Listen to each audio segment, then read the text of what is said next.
the Windsor framework and the negotiations that led up to it. And you and your committee have been very patient, as I said, that I'd prefer to come before you when we're at a point of conclusion. And I'll explain why shortly, but I think that bit of space for both myself and therefore by extension Maros Sefcovic and his team actually helped enormously in us ultimately getting this over the line. I'd also like to thank you and your committee for the reports that you periodically put out through this process, which gave a very well informed, but more importantly cross-party view as to some of the challenges and problems that needed to be addressed. And I know that helped focus minds on both sides of the negotiating table and again helped us move forward. So I wanted to put those out, and I'll make reference to the significance of those two things just in a second or two as I answer. As you are aware, I was the Europe Minister prior to becoming Secretary of State, and therefore I was involved with some of the rounds of negotiations at the point where the negotiations really had stalled. And you will know that perhaps the last couple of rounds of negotiations hadn't really made the kind of progress that either we or the Commission had hoped for. I think that a whole range of things, and I'm sure many books will be written on what caused the shift in dynamic. As I say, I think some of your reports were very, very useful, particularly highlighting the fact that there were actual problems created by the protocol. I remember at some of the negotiations we had, the position from the Commission and some others was the protocol is fine and there is nothing wrong with it. It needs to be implemented in full, including the bits that hadn't yet been implemented because we were in this kind of pause, and that if we just battened down the hatches and got on with it, everything would be fine. I think the reports that you put forward and the comments made by others highlighted the fact that there were genuine problems that really needed to be addressed. Plus that there had been water under the bridge, and when Maros and I first started talking, I think the first thing that we decided before really getting into the nuts and bolts was that we both agreed that this did need to progress and that it was well worth us putting in the time, the effort, and perhaps on both sides of the channel, the political capital to move this forward. We made our position clear that Northern Ireland's position within the United Kingdom absolutely had to be protected in all respects, and that we also both agreed that the principles underpinning the Belfast Good Friday Agreement absolutely had to be protected as well, but we also wanted to get this resolved. And so we started a series of periodic face-to-face meetings and telephone calls, between which our officials at various levels, including quite senior levels, met intensively and very regularly. The point I made about giving us both space was relevant because one of the things we decided early on was that what had been very corrosive over the last few years was this constant drip feed of briefing to the media with both sides of the negotiating table trying to justify their positions and trying to talk down the other side of the table. Massively counterproductive. So we maintained a policy of putting out pretty much joint statements, which are very anodyne and frankly lacking in detail, whilst we carried on with the work. Ultimately, of course, the challenges distill, and the technical issues that our officials had been working on, including working through the lists of concerns that have been presented to us by the unionist communities and the representatives thereof from Northern Ireland, formed the basis of our work. Ultimately, you distill down to the more knotty problems, which then got escalated to Maros and I, and we negotiated those down still until finally we got down to the last few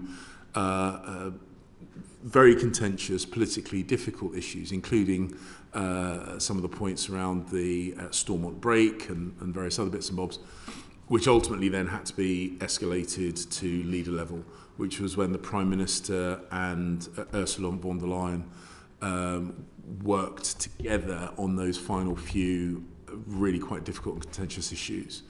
And ultimately then, as we saw with the signing of the Windsor Framework, we got resolution on that. The rest, as they say, is history. I think the things that really made a difference was the recognition that something needed to change and that the status quo was not working, and certainly what would not work would be the full implementation of the protocol. And the recognition on both sides of the negotiating table of that truth, I think, helped provide the impetus to those really quite intensive months of negotiations at official level, Maros and I level, and then at Prime Minister to Ursula von der Leyen level. Well, thank you very much indeed. That's a very good start, and some of the points which you've mentioned we'll take up in the questions which follow. Could I just ask one other question? You talked about your relationships with Maros Sefcovic. I should say the committee is hoping to see him when we go to Brussels next week. Despite what you described as the agreement, which is terribly important, but between you, there have, at least in the public statements issued by the British government and issued by the European Union, there have been some slight disparities in the two. What significance should we attach to those?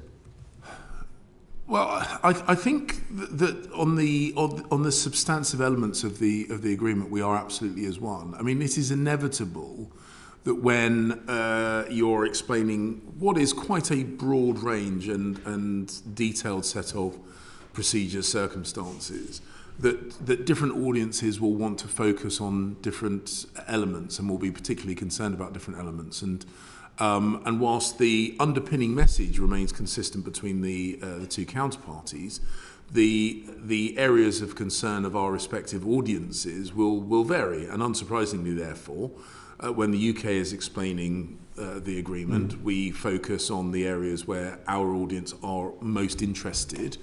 When the EU does that to their audience, they focus on the areas where their audience is most interested. And I don't see any kind of inherent contradiction in that.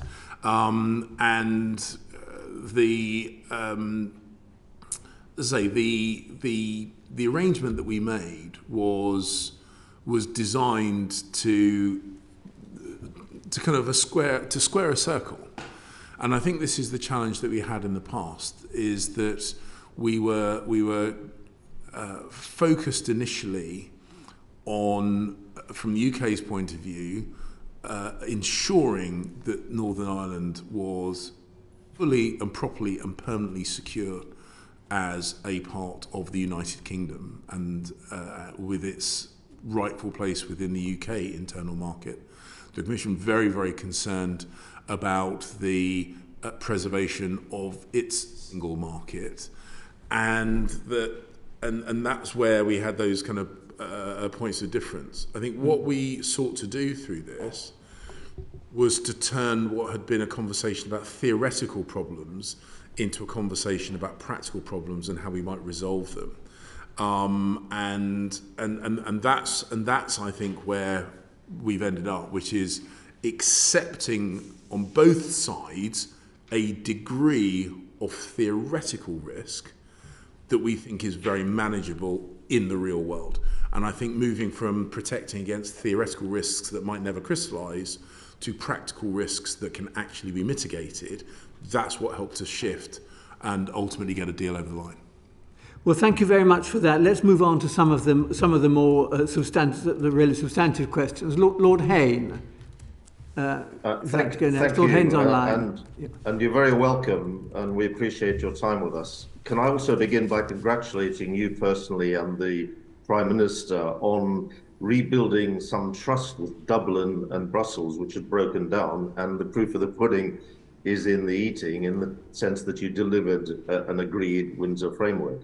Can I press you a bit more on the Stormont break, which many have said will hardly, if ever, be used, and that what really matters is the scrutiny capacity of the Northern Ireland Executive and Assembly, and in addition, its ability, ministers, officials, and the Northern Ireland Assembly members themselves, to be consulted What mechanisms detailed mechanisms will there be for them to be consulted on any new EU legislative proposals that will apply to Northern Ireland?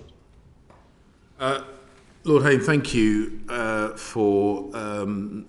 you for the kind words that you said about rebuilding a relationship of trust. I think ultimately, in any negotiation, there has to be a foundation stone of trust. Otherwise, it doesn't matter what you say. If the points that you're making in the negotiation are not believed by your counterparty, there's almost no point in speaking.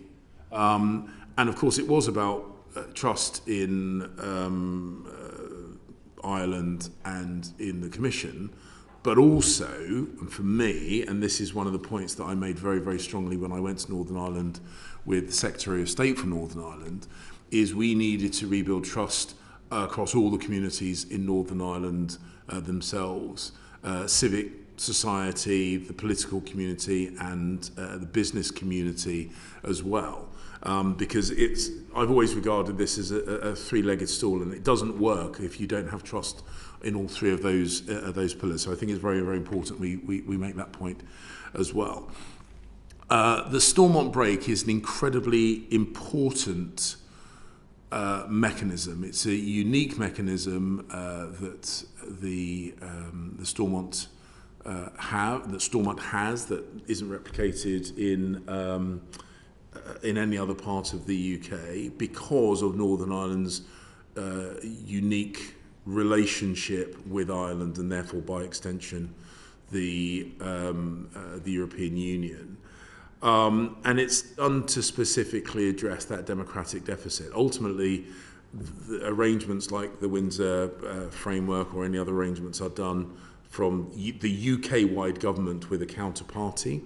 But we are very conscious that to rebuild the trust, not exclusively, but particularly of the unionist community in Northern Ireland, we had to demonstrate that things would not be done to the people of Northern Ireland from external powers without them having the ability to have a voice and for that voice to be really powerful.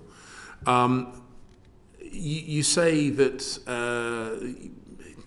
that it would unlikely to be used. Of course, we would hope that it is not needed. We would hope that we could resolve any potential diversion issues before it was needed to be used. But it is there for a reason, and it is powerful for a reason. It is not envisaged to be used lightly, which is why it is set at least two parties and at least 30 MLAs. In order to make sure that it is something which is taken seriously by all parties, and because it is structured as such, the UK government is duty bound to take it very seriously, both in a political sense that if this were triggered, it's inconceivable that a British government would ignore it, but also there's a legal protection anyway. And as I say, it's designed for a reason. It's designed to be used if necessary. But ultimately, what we would want to do is to avoid creating circumstances where there is a necessity for its use. But as I say, if Stormont decides to implement this, then it does present a very, very powerful voice, very powerful and effective voice to the UK government to take heed of those concerns and to take immediate action, and to also seek immediate resolution on those things as well. But even accepting that, if I may, the day-to-day reality surely is that ministers, officials at Stormont and also assembly members need to be consulted to eradicate it, or at least reduce the democratic deficit that otherwise Northern Ireland's legislature is bound to feel about new EU proposals through the single market applying to it. Yes, that is a very fair point. Ultimately, one of the challenges is, and I know one of the criticisms that perhaps not criticism, one of the concerns that was raised with us during the negotiation is that these negotiations were done very much in private. I've seen, not just in a political sense, but in the commercial world, I've seen negotiations conducted by committee, it doesn't work. And there was always a balancing act about engaging with the stakeholders in Northern Ireland, political, civic, business and others, to inform the negotiations that we were putting in with the EU. But now those negotiations are done, we absolutely intend to make sure that we work and continue to work very, very closely with the political representatives in Northern Ireland, and of course listen very much to the business community and civil society. Through the joint committee? Yeah, so both through direct engagement, both through the Secretary of State, both through the institutions, and ultimately, of course, once Stormont is back up and running, through Stormont itself. That will inform the work that we do in the joint committee, and thus hopefully avoid the need for the Stormont break. But that we absolutely envisage close cooperation, coordination and engagement with Northern Ireland and the voices of Northern Ireland, as I say, political and others. I would say, of course, that the formal engagement through the political process is really only going to be fully effective once Stormont is back up and running. That's why we're very keen to see that institution back up and running as soon as possible. And given that, would you see ministerial and official direct representation in the joint committee from Stormont or its subcommittees? Well, I think we've got good mechanisms for making sure that we have that political input. We have the I have to confess I lose track of the names for the various formal engagement groupings that we have as part of the joint committee process. But we know we have a business engagement group. Obviously, the political structure has a pre-existing framework, which is Stormont itself, and of course we would seek to engage with that fully. We do, of course, have... forgive me, but engagement is one thing. Formal, representative, direct consultative avenues and channels is something else, and you haven't really spelled that out.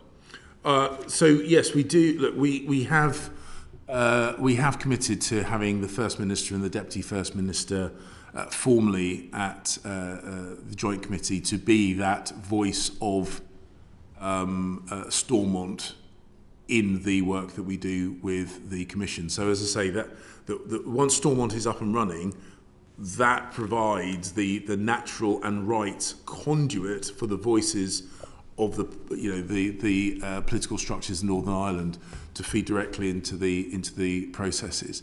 We will, of course, have, as I say, the business groups, and we will continue to have other forms of engagement. But ultimately, as I say, the political voice of Northern Ireland's people in this process can really only be fully put into effect once Stormont is back up and running.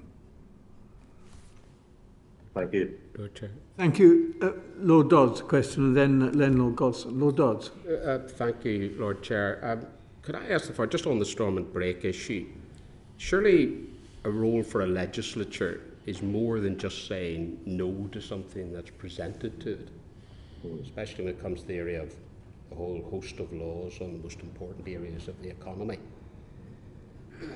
What do you say to the criticism the Stormont break just allows elected representatives of the people to say no? But what about the formulation of policy? What about the development of laws? What about thinking of new ways of doing things? What's the role of the Northern Ireland Assembly, MLAs, in any of that in relation to those areas covered by the protocol? Well, I absolutely think that the executive inevitably will and should have a voice in the production of ideas, of feedback. I mean, inevitably, that's the role of elected representatives to be the voice of the people that they represent. And the whole point of the engagement elements of this is to make sure that the Westminster government, because of course the UK government and the European Commission are the two formal interlocutors in this relationship, but of course we want to make sure that the things that we put forward, the things that we say, the things that we pursue are very much informed by the voices of Northern Ireland. those voices which are made, as I say, the conduit of which are the elected representatives in Northern Ireland. Sorry? EU laws. How do Northern Ireland representatives in the Assembly develop, formulate and pass laws relating to the economy in their own right? I'm not. So I think I answered I'll try and answer your question. If I've misunderstood your question, pull me up, please. I mean, ultimately, the UK doesn't dictate to the EU about its laws either. So whether that be Stormont or Westminster or Holyrood or the Welsh Senate, we can put forward. We have a voice, and hopefully through the Joint Committee and other perhaps less formal ways of interacting with the Commission, we will highlight the implications of any decisions that they might make. But of course, we can't dictate. The whole point of us leaving the European Union is they can't dictate to us, we can't dictate to them. We can put forward the implications of decisions, of ideas, and particularly because of the North-South relationship between Northern Ireland and Ireland, it is understandable that Northern Ireland might have a more interest or a greater voice or whatever, but there will inevitably be decisions that are made by the European Commission that have an impact or implications cross UK anyway. So we would feed our ideas and thoughts and concerns in to them as an interlocutor, just as we would do with our membership of the CPTPP and other multilateral fora on which we sit or which we have an interest. When it comes specifically to Northern Ireland, of course, we would quite rightly listen to the elected representatives of Northern Ireland and feed that into the EU as well. So that is quite a natural process. The fact that the Stormont break exists is something which I would hope and expect will focus the minds not just in Stormont, but in Westminster and indeed in Brussels as well. And if there are decisions that are likely to have a significant impact on the people of Northern Ireland, as envisaged in the Stormont break, we would flag that. I'm sure it would be flagged to us. And as the primary interlocutor with the EU, we would flag to them to say, look, just be conscious if you're intent on pursuing this route, there could be consequences that affect the Northern Ireland. And that would be a stimulus to think carefully. But of course, we can't demand that they don't take actions. Whether those actions have an implication to UK-wide or specifically to Northern Ireland, we can't demand they don't do certain things. We can flag our concerns about the implications of any decisions they make, and ultimately, if they are having a significant effect, that Stormont break is there for a reason. Ultimately, like so many, it's an insurance policy, like so many insurance policies. We would seek to find a way of navigating that doesn't require its activation, but it's there for a reason. We put it in there for a reason, and we made it powerful for a reason. And like all powerful tools, I'm stretching this metaphor rather too far perhaps, it's not something that you would want to deploy willy-nilly, but it is there for a reason. It's envisaged to be utilised in certain circumstances. Thank you, Lord Godson. Thank you, my Lord Chair. Thank you, Foreign Secretary. Thank you, Mr. Wilson and Mr. Davies. Well, obviously, government is to be commended for its laser-like focus on restoring the centrality of the Belfast Good Friday Agreement in its renegotiation of the protocol. The centrality of that agreement, and particularly the East-West dimension, was, of course, fundamental to my late noble friend Lord Trimble's negotiation of the Belfast Good Friday Agreement back in '98. Much of the debate in Northern Ireland, perhaps too much of it, seems to assume that if the DUP were to return to government, that they then must be, as it were, passive recipients of whatever the process throws up at them. Were they to return to Stormont, and should they then find that the commitments made to them in the Belfast Good Friday Agreement, in the Windsor framework, including also in the command paper of last February, were they to find that those are not now being delivered, then they could still, if the joint committee between the UK and EU didn't properly address their concerns, that they should then have a sort of, as it were, a spare parachute that they could then also, on the second set of grounds, be able to withdraw from those institutions. Would you just comment on that and what their guarantees could be in circumstances that their concerns were not then being addressed? Taking a step back, I want to restate something that I've said at this committee before, and I feel incredibly strongly about. I'm a unionist, and throughout my time in these negotiations, I always had that very much at the forefront of my mind, and I said, and I reminded Maros and the team from the Commission of that fact.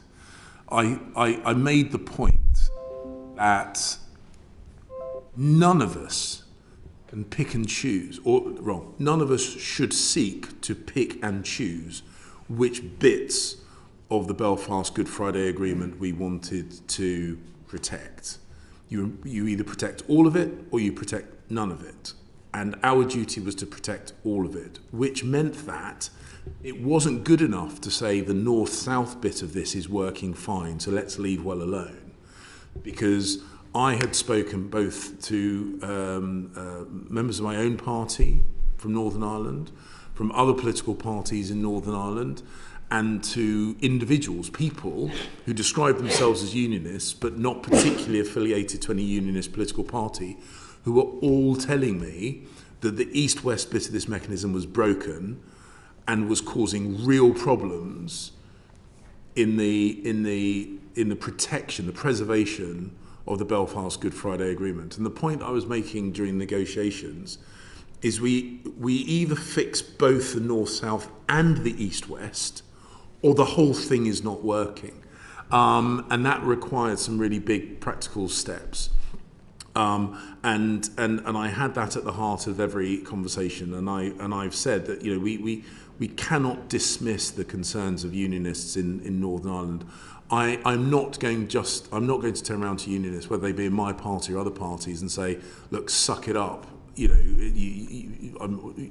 concerns are illegitimate or unreasonable. And I never did, and I never would. And that's why we work so hard to address the specific concerns that were highlighted to us about east-west trade as well as north-south trade. And to that point, we recognised that in order to get this over the line, there would always be elements where we needed to demonstrate a bit of flexibility in order to preserve the Belfast Good Friday Agreement. But we also envisaged that if those points of flexibility got to the stage where they were felt to be compromises, and the compromise is too far, there is a safety net. There is a safety mechanism. No one is locked in to the point where they are forced to be passive. And I don't envisage. I mean, many friends, not from my own political party, many friends in the unionist community in Northern Ireland. Passivity is not an attribute that I would use to describe them. They are passionate representatives of their communities, and rightly so. And the Windsor Framework absolutely envisages that they will remain passionate representatives of their communities, and they will have a voice, and they will have authority. And at no point, as I said on a number of occasions, we want Stormont back up and running. But that doesn't imply that therefore that the representatives in Northern Ireland, from whatever geography or community they represent, will suddenly lose the ability to be passionate defenders of their geographies or their communities or the interests thereof. And that is a golden thread that runs through all of these things, that it is absolutely right that representatives of communities have a voice, and a meaningful voice. It's not just shouting into the void, it's a meaningful voice. And that's certainly how, from the UK government's point of view, we envisage this moving forward. I think the Stormont break is one example of that, but short of that, there will still be very much the opportunity for representatives to have their voice, to feed in, to express concerns, to express the future direction of travel. And of course, it's it's in the it's the UK's duty, the UK government's duty, and in the UK's government interest to listen carefully to those voices. Just following up a little, say a little more about the agency that unionists would have if they moved away. I'm thinking of my late noble friend Lord Trimble, that when he took a risk to enter government in 99, 2000, that the UK, and then that the commitments that were entered into in those very different circumstances, the commitments that were entered into were not then fulfilled, that he, on behalf of what was then the majority stakeholder in the unionist community, could move away without being blamed by the UK government. That's the question. Yes, so look, I think you make a very important point, and late Lord Trimble, I mean, it goes without saying, did a huge amount on behalf of all the people of Northern Ireland, not just the unionist community, all the people of Northern Ireland, being instrumental in driving forward the peace process. Actually, I should have, at the start of my comments, I should have also paid tribute to late Lord Peter Brooke, who again also was instrumental in this, who I know passed away yesterday. And I think it's really important that everyone recognises this is not a one-way valve, and the representatives of Northern Ireland, the elected representatives of Northern Ireland, must have agency, and they must have a voice, and it must be meaningful.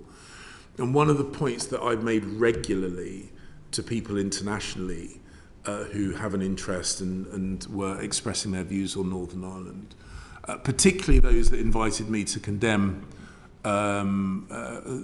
representatives of the unionist communities when they were pushing hard on some of the issues that they were concerned. And one of the reasons why I said I would never just turn around and say, I'm sorry, your concerns are going to be disregarded, is because one of the big risks that people in the political class took in Northern Ireland 25 years ago was to disempower the men of violence, the people of violence, and to take the power back into the political representatives. And I've always said, if we want to keep the power in Northern Ireland in the political representatives rather than the people of violence, then they have to have a voice, and their communities have to see that that voice is listened to and meaningful. And that was always at the heart of my negotiations. And as I say, that's why it is very much in the UK government's interest that we demonstrate regularly and genuinely that the elected representatives of the people of Northern Ireland have real voice and agency on behalf of those people. And that is why the people of Northern Ireland should maintain this 25-year tradition of empowering their political representatives rather than people who claim to act on their behalf and use other means for change. Thank you, my Lord Chair. Thank you. Thank you. Thank you, Lord Godson. Lord MP, I think you had one or two questions here. Lord MP. Yes, good morning, Secretary of State, and glad to see you back for us again. Just following on from Lord Godson's question, I would just make an observation as someone who was there 25 years ago. Both I and many others believe David Trimble was badly let down by London as a result of what he did, but that's for another day. What I wanted to ask you was specifically because there's many people here have rejected the Windsor framework for a variety of reasons. And in that regard, do you as a government intend to seek to negotiate fundamental changes to the Windsor framework with the European Union during the lifetime of this Parliament? It's a very simple answer to that, my noble lord, which is no. Right, well, fair enough. You can't say much, you can't be more succinct than that. The second thing is, does the government intend any alterations to domestic legislation to clarify or strengthen Northern Ireland's place within the UK internal market? And would such changes take precedence over our international agreement with the European Union arising from the Windsor framework? So, I can't envisage. So I can't see that we need to So I'm going to perhaps come at that question from the other direction. So the starting point in all our thinking and actions is that Northern Ireland is an absolutely intrinsic part of the United Kingdom. I think it was in front of this committee that I said this, and I absolutely mean it. Northern Ireland is as much part of the United Kingdom as North Essex, where my constituency is situated. It is an indivisible part of the United Kingdom, and and its place within the UK internal market is it is absolutely secure, and the actions that we took, and this is where I'd come back. I'll maybe kind of give a bit of a supplemental answer to my answer to your initial question. But the reason that we worked so hard on the Windsor Framework negotiations the first time round was because it was Northern Ireland's place within the UK and the UK's internal market that was being stifled by the protocol. And so when I spoke to people in Northern Ireland and people from Northern Ireland, I was given numerous examples of practical difficulties. I was at a nursery, a plant nursery in Northern Ireland. I spoke to the lovely lady, family-run business, the lovely lady whose name eludes me, and I apologise for that, who explained why it was becoming increasingly difficult getting certain roses from GB, getting seed potatoes from GB, getting Jubilee oaks, and the bureaucracy and cost was meaning that GB suppliers were just refusing to supply to Northern Ireland. And she was saying that those are just some of the practical examples. Other sectors gave me other examples. And so that was the bit that we needed to fix. And obviously the negotiations which culminated in the Windsor Framework were always our preferred options. But I remind the committee that, of course, we put the Northern Ireland Protocol Bill before the House, which was, a number of you are very well connected, I'm sure, across the channel. It was really, really, really unpopular. And that's the proper traditional British understatement. Really unpopular with our interlocutors in the European Commission. And had that progressed through all of its parliamentary stages and received royal assent, I know that that would have caused huge amounts of friction between the UK government and the European Commission. But it was there for a reason, and it was there to address the issues that were raised to us from the unionist communities and their representatives about the feeling that Northern Ireland was being pulled away from its rightful position in the United Kingdom. I was willing to basically, I was willing, if need be, to cause damage to our bilateral relationship with the Commission in order to protect Northern Ireland as part of the UK, and I made it clear to them that I was willing to do so. I also made it clear it was not my preferred option, and that I would prefer to resolve these issues that were raised with us by the unionist communities and others through negotiation. And I'm very glad that we're able to do that because of hard work and a degree of flexibility on both sides of the negotiating table. But we made it clear that the bill was there for a reason. It was to address the concerns that Northern Ireland was being pulled out of the UK, and that we would have that row with the Commission if needs be. Didn't want to, but we would be willing to. And I hope that gives an indication of how strongly the UK government felt about maintaining Northern Ireland's position within the UK. And the reason why I said no to a renegotiation is because we got movement from the Commission that for many, many years the Commission told us were impossible. As I said, the starting point from their position was the protocol is fine, the UK just needs to get on and fully implement it. Over time, that shifted to the application of the protocol is causing some problems, but the protocol cannot be reopened. So we cannot reopen the text. It can only be about implementation. Until finally in the negotiation we got to the point where the Commission accepted that we had to disapply EU laws, that we had to make some really fundamental changes. And these are all things which at the start of the negotiation they said were not going to be possible. So we travelled a huge distance with regard to our negotiations, and the idea that somehow there was a significantly or even subtly better deal just over the horizon, I think is wrong. I pay tribute to Maroš Šefčovič and his team and Ursula von der Leyen for taking what was for them a degree of political risk. And I think sometimes we always assume the political risk sits only on the UK side of the negotiating table. I think they made some really bold choices, which ultimately have landed on the EU side of things. But that was certainly not a guarantee. And I think if we reopen negotiations, there is certainly no guarantee that we would just get more movement from the EU. It may be entirely feasible that their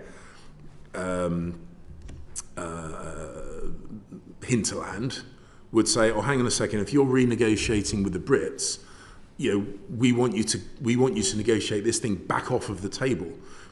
Both sides of a negotiation have agency, and I genuinely feel that this was the best deal that we could get, that was also sellable within the EU, and it needs to be sellable within the UK, including Northern Ireland, and it needs to be sellable within the EU as well. This deal is because we both had to be flexible in certain areas for the greater good, which is the preservation of the Belfast Good Friday Agreement, the preservation of Northern Ireland's place in the United Kingdom, and the practical protection of the EU single market. I strongly believe we've achieved all those three things. Thank you, Lord Chair. Thank you very much. We're going to have to make a little bit more progress, I think. Lord Hayne. Thank you. You've been very clear, for reasons I fully understand and accept, no to renegotiation. But the fact is that a lot of the detail on the implementation of the Windsor framework, let alone the protocol, still needs to be finalized, formalized, and implemented. We had an example amongst many of evidence given to us a few weeks ago of a small haulier who had to put, I think it was only one item that would be classed as red lane goods in his lorry, amongst 99% of which was green lane. But for that reason, the whole lorry had to be stopped and checked. Now, surely that kind of thing, along with a lot of others, does need to be sorted out and streamlined, or we're going to be back to square one. Look, that's a good point, and it does give me the opportunity to clarify, and I thank you for that. So whilst I'm saying that we are not going to renegotiate the framework, it is quite clear that there are things that need to be done to make sure that the new arrangements are fully understood. They are by their nature in some areas complicated. And that complication is because we seek to simultaneously protect the integrity of the European single market, protect the integrity of the UK internal market, and also protect the Belfast Good Friday Agreement. And that slight juggling act across those three protections means that there is a degree more complexity than ideally any of us would want. So some of that is about a proper education and explaining job, and we will do that, and also listening as well, I guess. Absolutely, and where there are practical measures, and this is not about renegotiating the framework. Where there are practical measures, we will listen and make sure that we make sure those process points, rather than kind of treaty type points, can be addressed. Some of those may need to be tidied up through domestic legislation. We do envisage that there will be elements of domestic legislation that will be required for that. I don't know the specific case that you've raised. One of the things that I would say is that you will on occasion, particularly at the early stages of implementation, find examples like that where we can listen and learn and adapt. We will seek to do so. But I will also make the point that we have massively simplified the bureaucracy around East-West trade from GB to NI. We've stripped away a load of that bureaucracy and made it more simple. That's not to say it is perfect, and that's not to say there won't be frustrations at some points. I mean, I ran a small business which was entirely digital, entirely UK based, didn't really export. And as a small business, I'm very conscious, one of the reasons why I'm Conservative perhaps, I'm very conscious that well-intentioned bureaucracy does put a cost and time overhead, particularly on small businesses that don't have big compliance departments, and where we can find ways of alleviating some of that pressure for small businesses. As I say, without reopening the negotiations, we will of course look to do so. Thank you. Thank you, Lord Hay. Lord Dodds, I think you've got a question here. Yes, thank you, Lord Chair. Just on green and red lanes, we had evidence from a manufacturer just a couple of weeks ago who said that basically most manufacturers in Northern Ireland would put everything through the red lane, just for clarity. We've heard evidence that the green lane is effectively a retail lane for goods that can be guaranteed to stay in Northern Ireland. And green lane is subject to full 100% documentary checks, 10% physical checks. Red lane's full EU checks, even for stuff that stays in Northern Ireland. How does that square with the Prime Minister's statement that any sense of an Irish sea border has been removed? Well, I think where so where we have sectors where there is real clarity that things are going to stay within Northern Ireland, I think we have made a very, very significant, or where there's clarity that products are going to stay within the UK. I think we have massively simplified it, reduced the pressures, and made and I think we've made that commitment by the Prime Minister into largely a reality. I think that where we have manufactured goods, the feedback I've had, and I've been willing to, more than happy to, to hear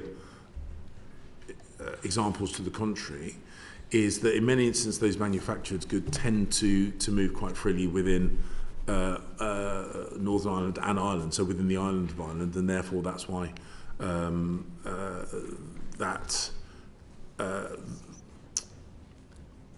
that treatment is the most appropriate. Or in a number of other manufactured goods, they're largely built to global standards anyway, which makes much of that discussion something of a moot point. So I'm willing to look at specific examples of where that is not the case, and I would remind the committee that again, because of Northern Ireland's relationship both with its proximity to the single market and its part of the United Kingdom, means that complete perfection in all instances is not something which is ultimately deliverable. But I think we have in very large part made good on that promise to eradicate that sea border in Northern Ireland. But I'm again very much willing to listen to, and if there are opportunities to adapt and alleviate any of those pressures, we will always seek to do so. We are open to changing some of the rules regarding red and green lanes then, if it isn't working out the way it was intended. So so there are certain things that we are seeking to protect. It doesn't say those. The Belfast Good Friday Agreement, Northern Ireland's place within the UK. These are absolutely top priorities for us to protect. If we can learn and adapt within that, of course we will always look to do so. Without being able, I don't want to go further in implying a commitment to change without understanding a bit more about specific details. And I'm not a technical expert on these things. I've got those people who are. And so I wouldn't want to go further and imply that yes, we can definitely sort out this particular problem without the detail of it. But of course, we are a trading nation. That is in our DNA, and we want to make sure that businesses, the Prime Minister is very, very committed to economic growth. Economic growth is unlocked by ease of trade and trade facilitation. So where there are options to do so, whether within the UK, between the UK and the EU, or between the UK and more globally, as a default setting, we're always going to look at opportunities to ease the flow of trade, because it's good for businesses. That means it's good for the Chancellery, the Chancellor, and therefore it's good for the provision of public services. Thank you, Lord Dawes. Baroness Ritchie. Thank you, Lord Chair. Foreign Secretary, you're very welcome to our committee along with your officials. And if I could move on to some of the detail concerning the implementation of the framework and the issues that have been presented to us by those within the retail and business sector around the issue of labelling. Now, in one submission that we have got, it said labelling, notably new, not for EU labelling requirements, have a 1st of October 2023 deadline for implementation, some 4 or 5 months away. However, in the absence of operational guidance across the supply chain, the October deadline is becoming increasingly challenging. We got that evidence also last week when we listened to the representatives from the British Retail Consortium and Retail NI based in Northern Ireland. So what is your answer to them? When will those details become available? When will they be supplied to the retailers and those in the industry? And maybe you could give us an explanation of those new labelling requirements for business. And also, what consultation have you and your officials carried out with business about the new requirements? Because there seems to be some issue with them regarding maybe the dearth of proper consultation. So we spoke extensively with retailers in the period when we were negotiating the framework. There were lots of conversations that we had about the challenges, particularly in that east-west, for food retailers particularly, not exclusively, but food retailers were particularly animated about the challenges. And I know that there were some real issues getting GB foodstuffs in the shops of Northern Ireland. That was one of the things. And I know there's some friends of mine from Northern Ireland say, that shoppers instinctively know where certain products come from, and you can instantly see on the shelves if there are supply chain issues, if there are challenges east-west. You can just see it by which brands are or are not on the shelves in Northern Ireland. So we were very, very focused on that, and we listened extensively to the retailers. And look, not every retailer is going to agree with every other retailer, but the centre of gravity of the voices that we had was that UK-wide labelling was the preferred option, and there are some advantages and disadvantages to UK-wide labelling, and there are advantages and disadvantages to labelling only in NI, to say only. Our view, and this goes to so part of it is practical, part of it is philosophical. The practical point was that retailers were saying that they would prefer a UK-wide regime. Philosophically, I keep saying Northern Ireland is part of the UK, so therefore it seems to me logical that something we're asked Northern Ireland to do, we should ask the UK to do. So I'm very comfortable with having a UK-wide regime. The details of that will. In due course, or shortly, was that lovely political euphemism, which means yes, because I was going to ask you there, Foreign Secretary, what do you mean by in due course? So the right, there's quite a bit of detail in this answer, and I mean I'm quite happy to share it with you in writing rather than burn through a load of committee time. Maybe you could write to us. Yeah. So, if there is more detail, it'd be very helpful if you could write to us so that we can cover some of the rest of the questions we've got. So whilst autumn of this year is the start point, it will be phased through the next couple of years through to 2025. I mean, we have been talking about this for quite some time, including in the command paper in 2021. So this shouldn't really be a surprise to the retail sector. Of course, they want to have details. I'm sure there'll be details about size and prominence and that kind of stuff. And I'll make sure I get details of exactly when I will get details about those details to the in writing. But it's not just a sudden start. And as I say, we have been talking about this for a couple of years, and it won't be fully implemented for another couple of years. And look, I'm not a retailer, and I don't want to imply simplicity when there might be complexity. But this is something we discussed extensively during the negotiation with the retail sector, including those who said that labelling would be a good way of ensuring that their products were available not just in GB but also in Northern Ireland. Well, moving on then, Foreign Secretary, to the issue for a long-term solution for veterinary medicines before the expiry of the grace period at the end of 2025. So what progress has been made to agree a long-term solution between the UK government and the EU? Yes, well, veterinary medicines, I can assure you, was a point of regular conversation between myself and Maros, and one of the things that we discussed was the need for certainty and predictability over the long term.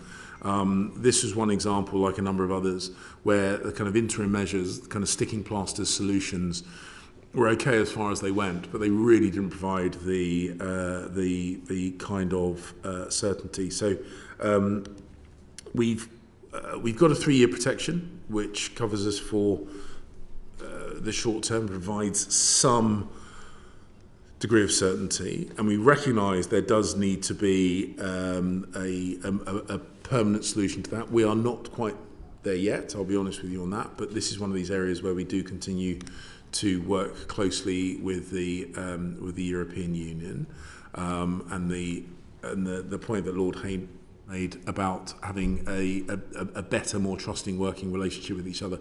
That's the kind of thing which unlocks resolution to issues like this. And again, risk-based, practically based solutions to this in what in many instances is a largely globalised market is what I would seek to do. I can't give you complete clarity and assurances at this point, but as I say, I think we've established a pattern of pragmatism in our negotiations with the EU. So whilst I can't nail down your answer completely here and now, I am pretty confident we will get to a credible, sustainable solution, because that seems to be the pattern on this and a number of other areas that we worked on. There is the pattern.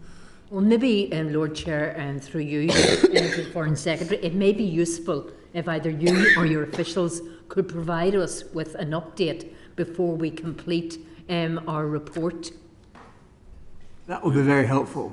Thank you. Thank you. Just one additional question around the issue of parcel deliveries.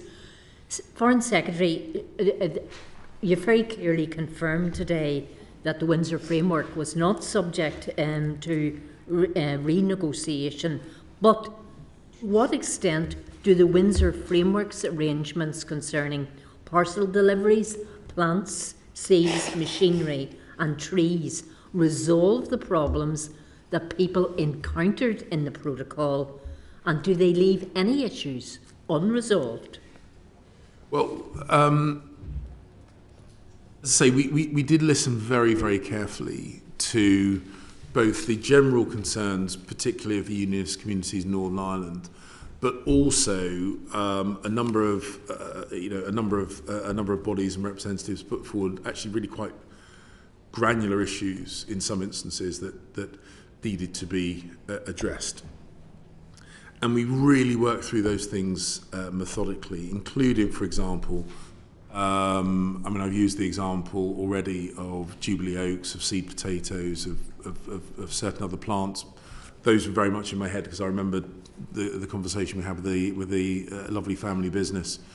And we worked through to address those. We worked through to address the provision of parcels, particularly parcels sent from private individuals to private individuals, to ensure that they were not treated like commercial transactions, and we didn't impose a commercial style bureaucracy on grandparents sending presents to their grandchildren through the post and those kind of things. So we worked through these issues. As is often the case, there are big lists of things, and where there are still some residual plants. I think there are certain plants which still need to be resolved. The list of which I can't keep in my head, but I can ensure my officials share with the committee, and we are working through those. And what we have found is the pattern behaviour of the EU Commission, Maroš Šefčovič and his team, is they are pragmatic. Where there can be solutions, they are endeavouring to work towards those solutions rather than making excuse for not providing solutions. So again, this is some of the kind of the ongoing, just rather boring procedural work. After the headlines comes the graft, and this is the graft whereby we're working through those issues. If there are genuine insurmountable problems why some products can't be moved, of course we work on those, but in large part we are kind of moving through these what had previously been identified as very sticky points, and we're seeking to resolve them. And Foreign Secretary, finally, allied to both these questions that I put to you is the whole issue of common frameworks, because there's an intersection between common frameworks and the Protocol Windsor framework. And I'm also, I would have to declare an interest, a member of the Common Framework Scrutiny Committee. Mm-hmm. And I'm just wondering, what is your view on the impact of the Windsor framework on the Common Frameworks process? And maybe that's an area you might like to come back to us on. Yeah, I think because that is a very, that is a very broad question. If you don't mind me saying, and I think that that's something I'd prefer to give a written answer to give a meaningful answer rather than what would have to be at this stage from a verbal answer, rather a kind of a stay in quite superficial general terms. I think it's probably better that I come back with something a bit more detailed and specific, if with your leave. Thank you. That would be very helpful. Thank you. Thank you, Lord Chair. Thank you, Baroness Ritchie. Baroness Alone. Thank you, Lord Chair. The Foreign Secretary, first of all, welcome to the committee, and I do apologise for arriving late. I was unavoidably detained. I want to take you now to the amendments to the protocol made by the framework in the context of VAT. And so my questions are, when and in what ways will consumers and businesses in Northern Ireland see a benefit from the new VAT flexibilities? And when will the government and the EU deliver on the commitment to explore establishing a specific list of goods which are not subject to EU VAT rules? And what use will be made of the UK-EU Enhanced Cooperation Mechanism on VAT under the Windsor Framework Specialised Committee? So we start off with the general benefit. Yeah, thank you. And this is, I think, a classic example of what, at the start of these negotiations, we were told with great authority were impossible, because this actually required legally binding changes to the text of the protocol, which at the start of this negotiation we were told there would be no changes to the text, and yet through goodwill and hard work and flexibility we managed to get some. And so the simple headline benefits is that Northern Ireland will now be on the same headline VAT rate as the rest of the UK. including on alcohol duties and other indirect tax policies as affect the rest of the UK. So one of the advantages, and I as a unionist feel very strongly about this, is that Northern Ireland is demonstrably, for tax purposes, for VAT purposes, the same as the rest of the UK. And I think that is an important statement to make. It also means that, and I know this is always our go-to example, and this is not an implication of my preferences or interests or an implied preferences or interests of the good people of Northern Ireland, but for example, the reduction of VAT duties on certain types of alcohol.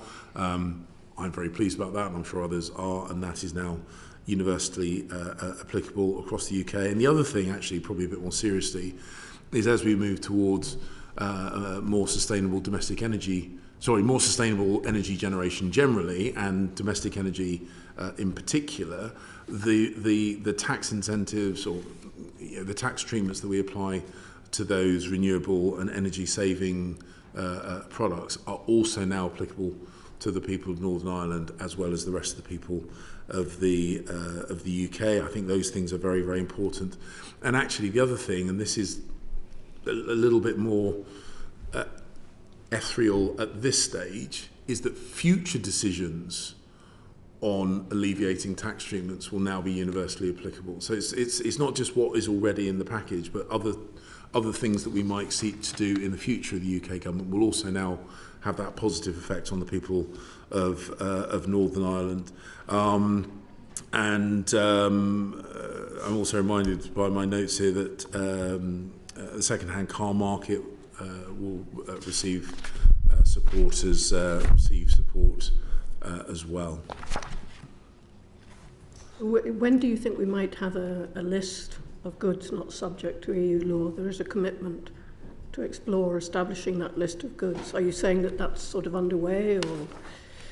So we are looking at doing so. I think, if I remember rightly, I had this conversation with my officials, and we certainly would be able to produce you an indicative list. I'd be very cautious in claiming that it was a completely universal list, because there are a number of areas where it is really quite depending on circumstances. But I will endeavour to get you, as I say, as complete a list as we are credibly able to do, notwithstanding the fact that there will be decisions that are currently in train within the government anyway about what else might happen in the future. But the default now is that Northern Ireland will benefit from any future VAT changes that the UK government will put in place, and that's a massive benefit. But we will look to get that done soon. Again, euphemistic phrase. So is there anything else you want to say about the use of the new UK-EU enhanced cooperation mechanism on VAT?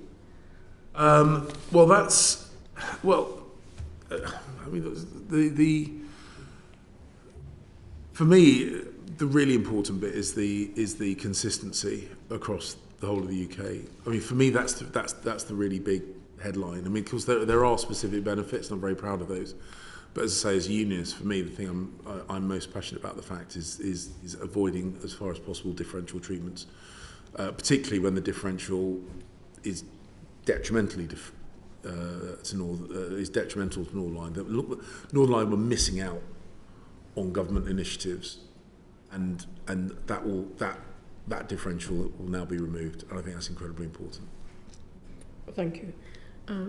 I move on, and then I'm asked to ask you what will be the legal and practical impact of the Windsor Framework's provisions on state aid?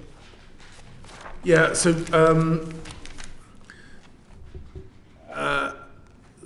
I think a really important part of this, which I know has caused concern, is about what's been described as reach back, and so we've resolved the subsidy control provision so that it doesn't and won't interfere with Northern Ireland's place within the UK internal market. As I said, this was always an incredibly powerful principle that underpinned everything we did. And so for the EU to claim that there is a risk to them from any subsidy regime that the UK might put in place, they will need the burden of proof is on them to show that there is a genuine and direct link to the Northern Ireland market, but also that there has been a subsequent impact on Northern Ireland EU trade. So again, that principle of Northern Ireland's place within the UK is at the heart of our thinking, and you know, it pushes the burden onto the EU to prove their case rather than us. Okay, and the agreements state that the European Commission and the UK should publish further guidance on this issue of state aid and the subsidies that have a material effect for beneficiaries in Northern Ireland, which will be subject to EU state aid rules. Is there work underway to produce that guidance? Yeah. And can you give us any timescale on it? Shortly. So we are working on that, and particularly the circumstances under which Article 10 might be invoked or might apply. I can't give you a firm date, but we recognise that all these areas where quite rightly you and others seek clarity. The quicker that clarity comes forward, the better for everybody. It gives people time to plan, and also I confess it reduces the number of times I get asked awkward questions by committees such as yours as to when this report is coming through. So I will endeavour to get that to you as soon as we're able to. Thank you very much, Foreign Secretary. I think shortly rather than in due course would be a great help. Shortly better than eventually, I think. Lord MP. It is. Secretary of State, I wanted to ask you about the commitment to keeping an audit or log of all regulatory divergence between Northern Ireland and Great Britain arising from the UK or EU legislation. What steps are the government taking to manage the consequences of north-south regulatory divergence on the island of Ireland, which the government command paper states is inherent in the new framework? In other words, can there be a central point where somebody can go to see over time as how regulations diverge? And would that not be something that would be beneficial to business and to everybody? You do make a good point, and it's one of those things that that quite legitimately people will take an interest in. So we've committed that the Office of Internal Market will specifically monitor the impacts for Northern Ireland arising from any future regulatory divergence. That will therefore inevitably mean that body becomes a repository. And Northern Ireland authorities can specifically request the OIM to investigate any concerns that they raise, and in turn the UK government has to provide a full response to any OIM requests or reports requested by Northern Ireland authorities. So that will inevitably be the kind of the repository and I suppose clearinghouse for any divergence. Will because more than one government department is going to be involved, so will there be an obligation to inform this office of divergence, and rather than them having to pick this up randomly? I'm going to have to check on the process by which whether it's passive or proactive. Okay. I don't want to guess on that one, But as I say, I envisage that ultimately the OIM will be the repository, whether there is a duty for government departments to kind of report in,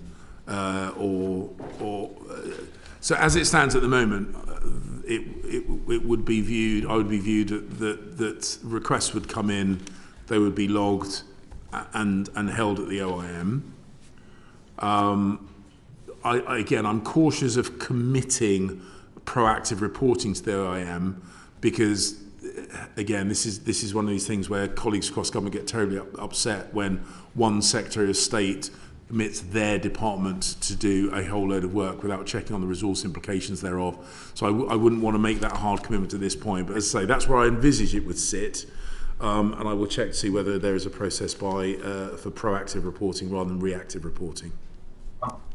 Look forward to receiving that because the committee is looking very closely at this, and we have anxieties that over time, if there is not a proper log kept where businesses and individuals can go and see, it could have economic implications and could stand in the way of investment and other things. So we look forward to receiving a written answer on that, Secretary of State. Thank you, Lord Chair. Thank you very much, Lord MP. Can I just reiterate that last point, Foreign Secretary? This is something which the committee has been very concerned with really from the beginning, that there should be somewhere a proper log of regulatory divergence right across the board, and we very much look forward to getting your further advice on that point. Lord Dodds. Thank you, Lord Chair. Turning, Foreign Secretary, to an issue which was actually highlighted and flagged in the government's own command paper when the publication of the Windsor Framework took place, and that's to the reference to the removal of 1,700 pages of EU law applying to Northern Ireland, which we're told then will lead to only 3% of EU law applying to Northern Ireland after the Windsor Framework. So this committee has raised this issue previously. The European Scrutiny Committee has raised it on a number of occasions, and indeed has written a letter recently to try to get answers. Parliamentary questions have been put down. You've received general responses, but can I ask you, Foreign Secretary, and I don't expect you to list them all today, but can you commit to providing this committee, Parliament, with a list, comprehensive, full, complete list of all EU laws which comprise the 1,700 pages of EU law referred to in the command paper? And can you commit to providing this committee with a list of EU laws which remain applicable in Northern Ireland under the Windsor Framework? These are simple, factual questions. This was an issue that was relied upon by the government and by the Prime Minister in whipping up support for the Windsor Framework at the time. We would like simply to have the list. Will you commit to providing that?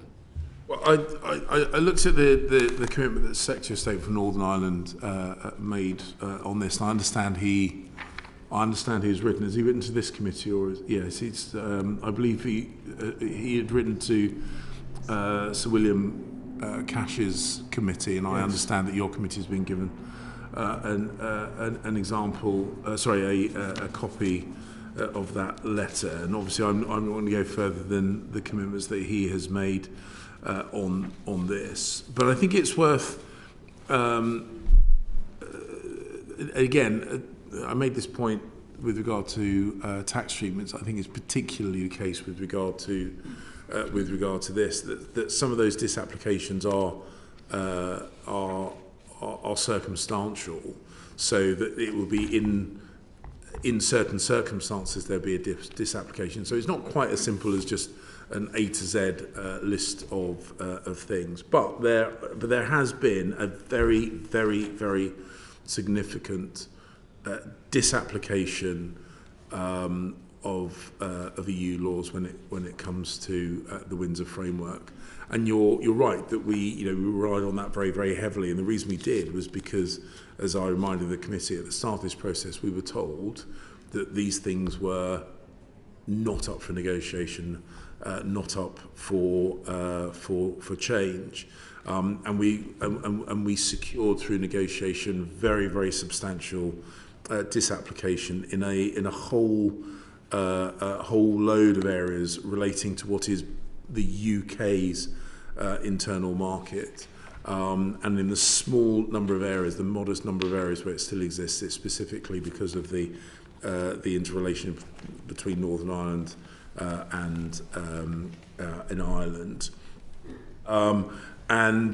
So in terms of giving a pretty comprehensive list of examples of disapplication, we're able to do so.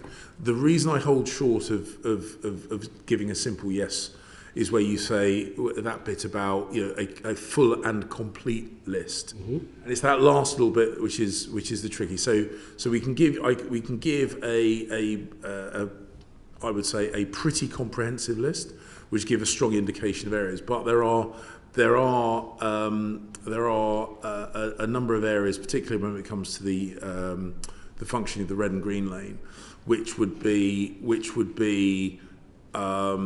conditional on certain circumstances, and that's a lot. It's not that easy then to kind of put into a list, but I absolutely stand by the very large scale disapplication of laws, from food and drinks, licensing, plant movements, some of the customs and bureaucracy around parcels that was already been mentioned, VAT zero rating, unfettered access for Northern Ireland firms into the UK markets. These are some of the areas where we've had large-scale disapplication.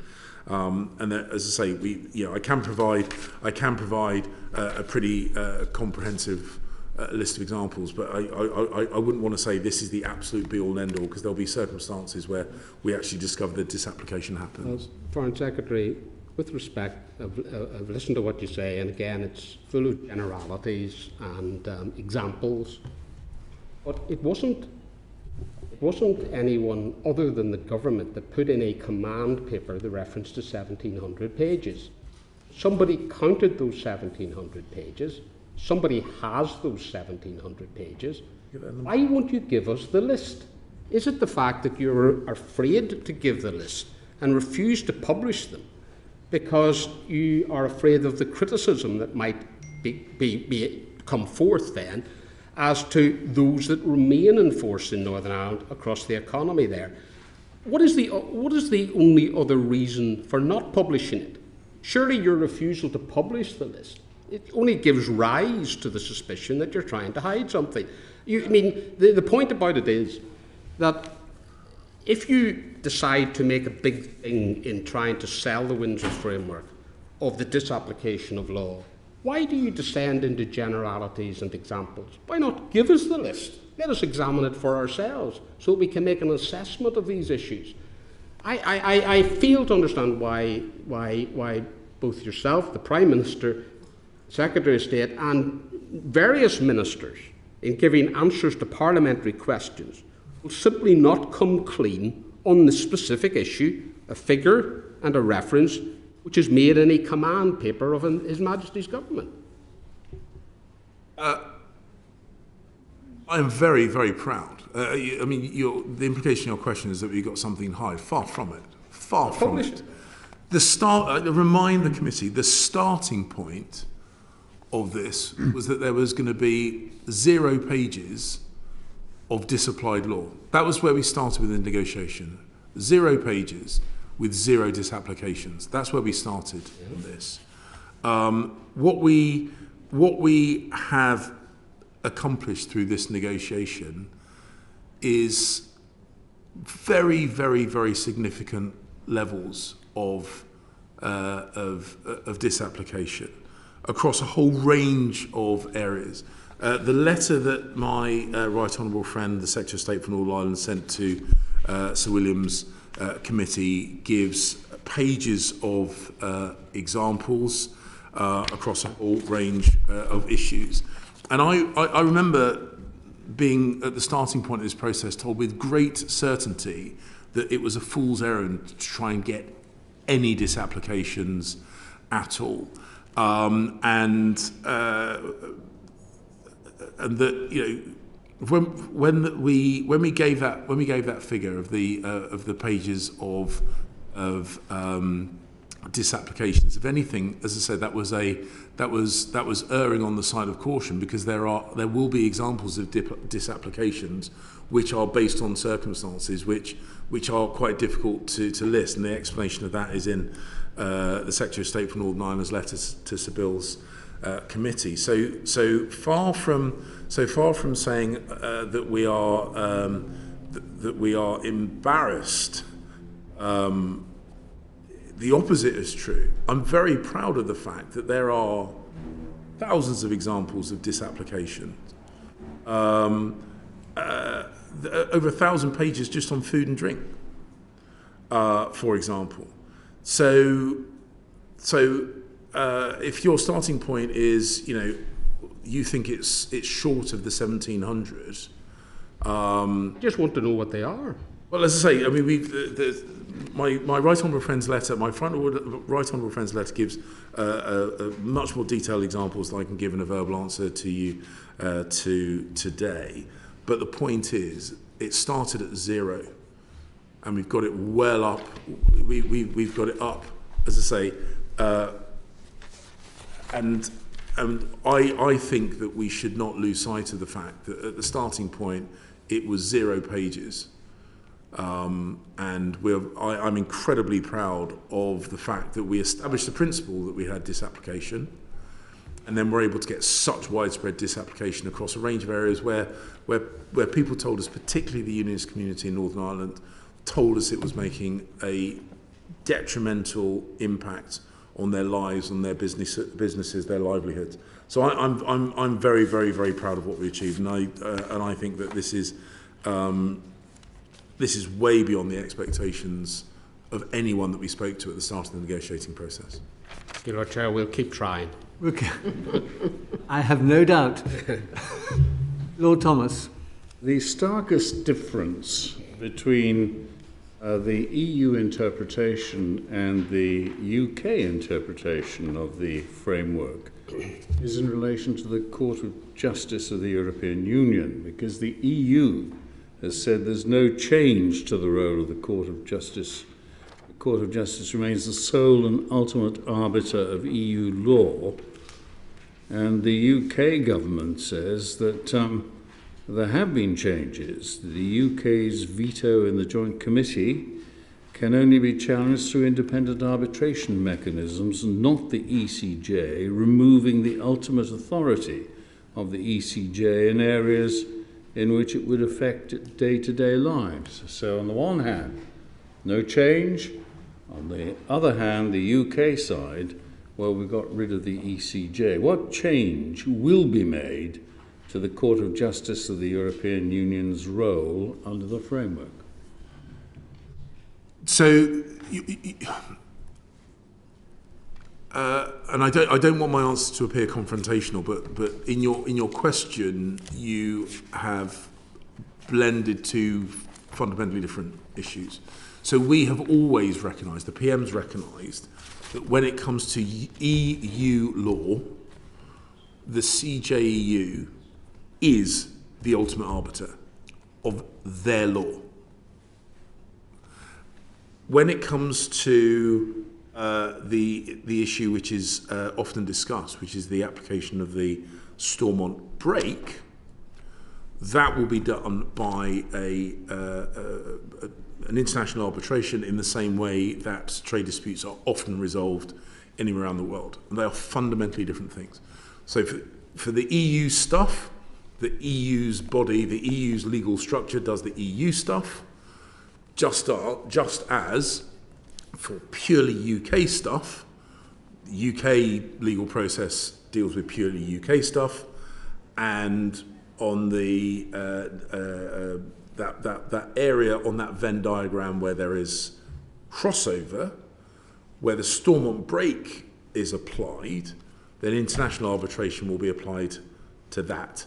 So the EU does not deal with UK stuff. The UK stuff does not deal. The UK law does not deal with EU stuff, and where there is a crossover, that will be done internationally.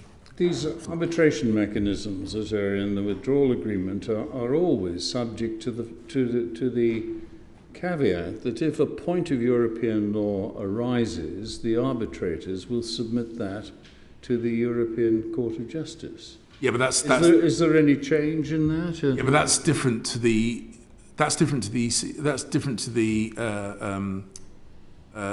ECJ being the arbiter. Now, I mean, case law can be derived, examples can be derived in international arbitration from any one of a number of places. That is not my understanding. I'm not a lawyer, but that is my understanding. That is not unusual. That is not the same as the ECJ being the arbiter. No, I understand. The arbiters are the arbitrators are the arbitrators, yeah. and the arbitration will be governed by any ruling that the European Court will make on European law. That's the position, isn't it? That's not my understanding. So the arbiters can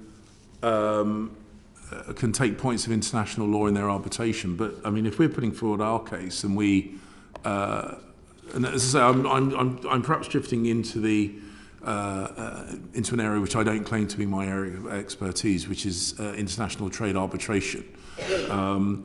But it is not, in my understanding, and I'm very willing to be corrected on this, is not in my understanding the case that an ECJ decision automatically directs the decision of an international arbitration. Let me take another point. You referred earlier, when we were discussing state aid, to the burden of proof on the European Union to establish if any breaches of state aid European rules occur. A confrontation like that would obviously be settled in the European Court of Justice, wouldn't it? If the EU say the EU state aid rules, so far as they apply to Northern Ireland, have been violated, that would be decided in the European Court. But if the Stormont break, it's nothing to do with Stormont break. I'm talking about state aid, where you said the burden of proof would be on the European Union to establish that there'd been a breach of state aid rules. That could only be done in the European Court, couldn't it? That's not my reading of it, but I'm willing to. What court would decide? If we're going to international arbitration, this isn't arbitration. This is a breach of the state aid rules, where you said the burden of proof would be on the EU to prove it. To prove it before whom? It's got to be the European Court. Yeah. So look, it's entirely feasible. I'm misunderstanding the nature of the question because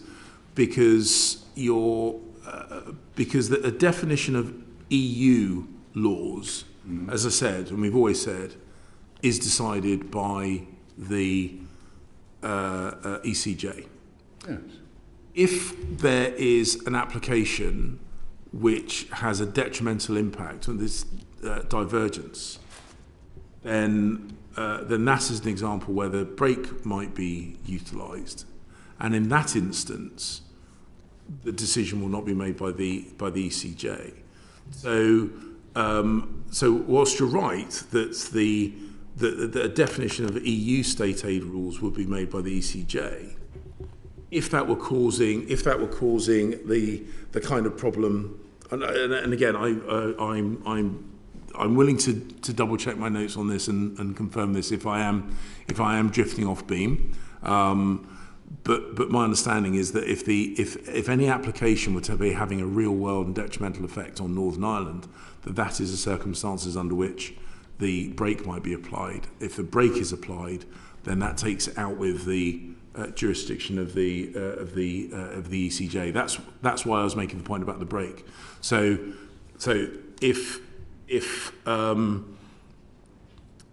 well, the impression that's been given is that the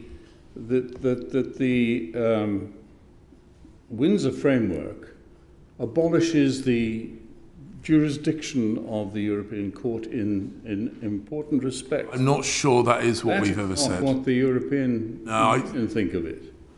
Well, we've never said that. So if you've sold it on the basis that the ECJ is overruled by the Windsor framework, it doesn't apply, forget about it.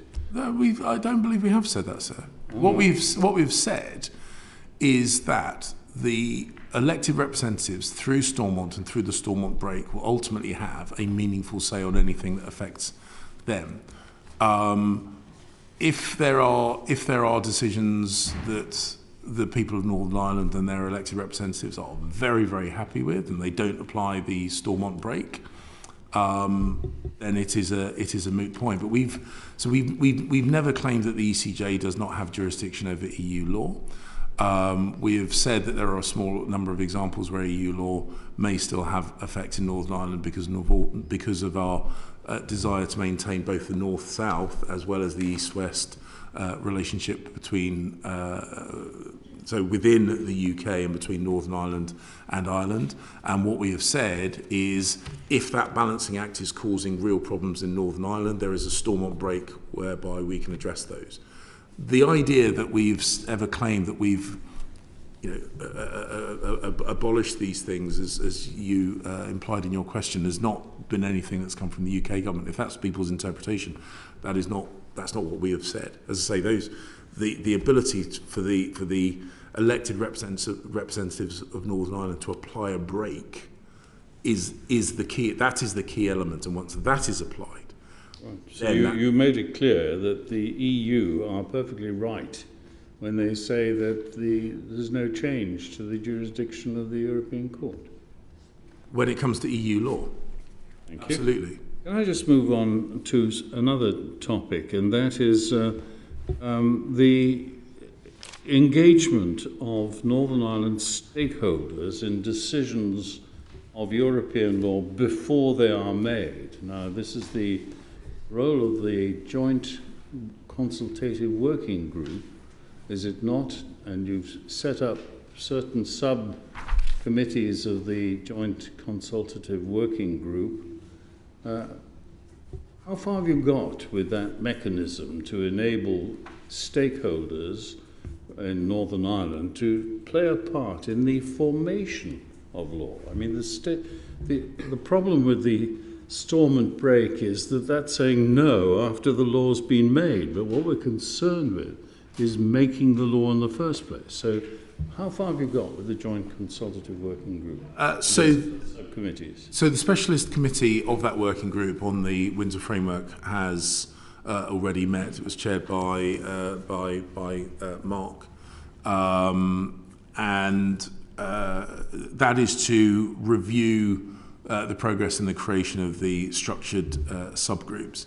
As I said in response to an earlier question, it is just as it is not for the EU to dictate UK laws, it is not for the UK to dictate EU laws.